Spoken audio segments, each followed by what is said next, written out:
Article 1 of the Constitution grants Congress the power to make laws, declare war, levy taxes, and impose tariffs, to name a few.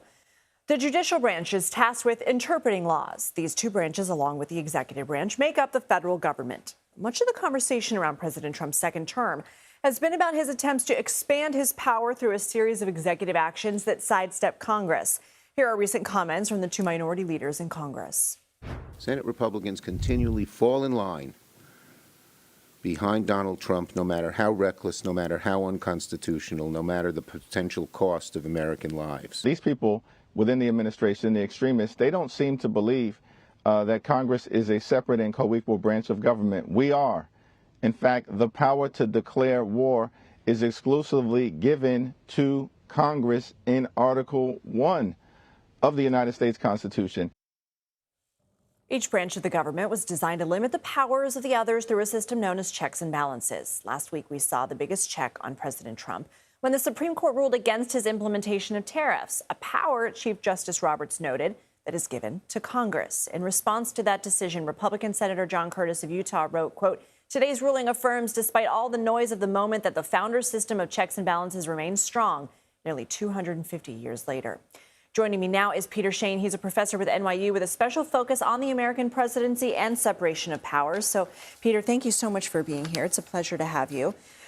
Can you first take us to civics class and how checks and balances are supposed to work?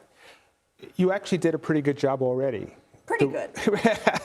The Constitution was designed so that each branch could exercise certain powers independently, but it would also be dependent on the other branches for the capacity to fulfill their constitutional role. And each branch had certain ways in which they could make life difficult for the other branches.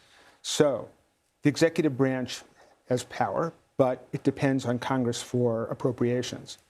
Congress has the power to legislate, but the president can veto what they do. And if their legislation goes beyond their constitutional authority, the courts can overturn them.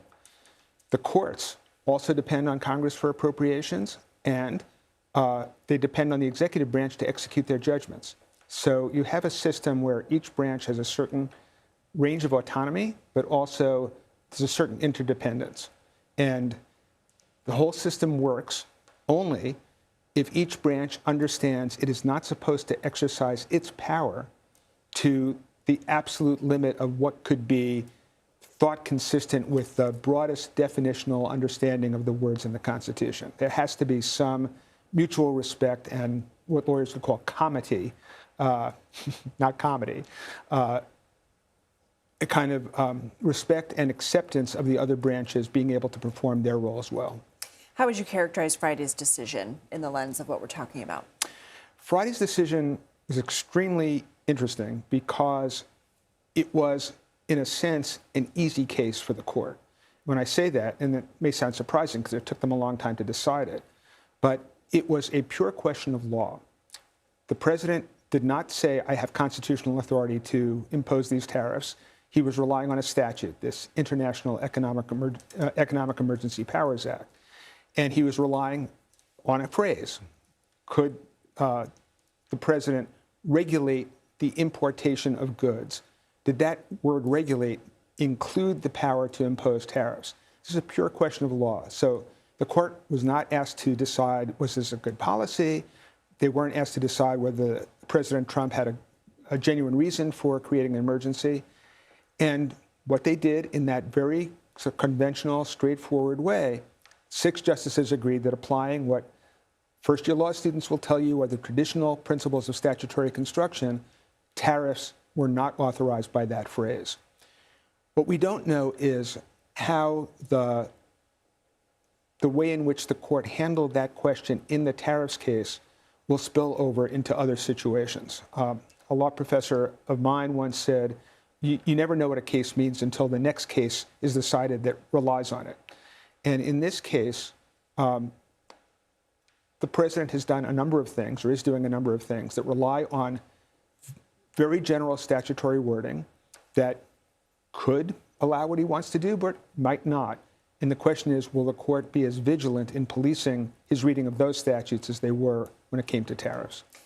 I do want to bring up what a Pennsylvania district judge who recently ruled against the administration said. This is the case in which the district judge said this slavery exhibit has to be put back in a museum in Philadelphia. It was taken down due to an executive order from the president. But this Pennsylvania judge had said, quote, an agency cannot arbitrarily decide what is true based on its own whims or the whims of the new leadership, regardless of the evidence before it. What does that type of language in a judge's opinion mean in this time that we're in? And what does it say about where we stand today? It's actually quite an important and in some ways difficult question, because the case is not really about whether, I mean, from the point of view of citizens of Philadelphia and anybody visiting, yes, the case is about, are we telling the truth about our history? But the legal issue was whether the exhibits were taken down in violation of a particular legal agreement that the city of Philadelphia had signed years ago with the National Park Service. Without that legal hook, the fact that people, were offended or thought that this was, that it was censorship, that it was denying the reality of American history, that would not have amounted to a legal claim. Some judges and of both parties, and including some judges who were appointed by President Trump, are obviously getting very frustrated with aspects of what the administration is doing. And I think you can see in opinions like the one you're referring to, judges feeling that they, in a way, have to bear witness to how extraordinary current events are. But that wasn't the legal issue. And without that legal hook, you can't just go to court and say, we have an administration that's denying reality, make them stop. Peter Shane, come back. Thank you so much. Thanks for having me.